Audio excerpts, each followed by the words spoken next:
Grace, kamusta yung kalagayan ng mga kababayan natin sa Cagayan matapos yung pananalasa ng Bagyong Marce?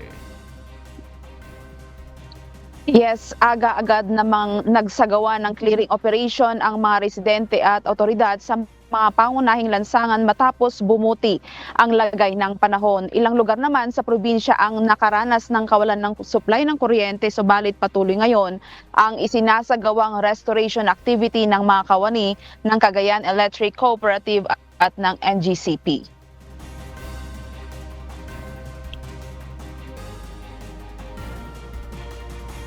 Nananatili ngayon sa 126 na evacuation center ang 7 na pamilyang binubuo ng 21,814 na individual na naapektuhan ng Bagyong Marce sa probinsya ng Cagayan.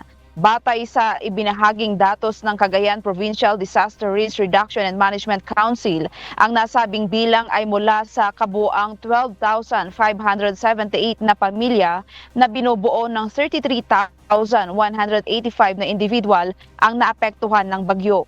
Ang mga ito ay mula sa 257 na barangay sa 24 na bayan at lungsod sa probinsya, kung saan 4 dito ay nakaranas ng pagbaha na kinabibilangan ng bayan ng Apari, Tuguegarao City, Rizal at ng Bugi.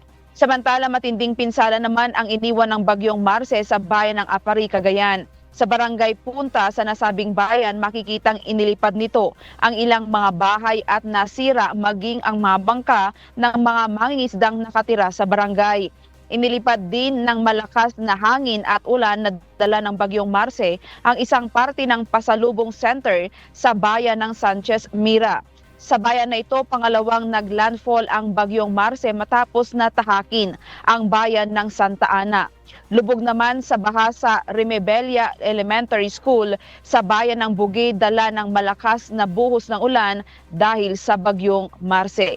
Sa Mountain Province naman, pasado alas 6 ng hapon kagabi, November 7, 2024, nagsagawan ng paglikas ang mga residente ng barangay Katingan sa Bisao Mountain Province, partikular ang mga naninirahan sa landslide prone areas. May kabuang 7 pamilya o 16 na individual ang lumikas sa Katingan Barangay Hall, Bisao, habang 2 pamilya na may 6 na individual ang nagpasyang manatili sa kanilang mga kaanak.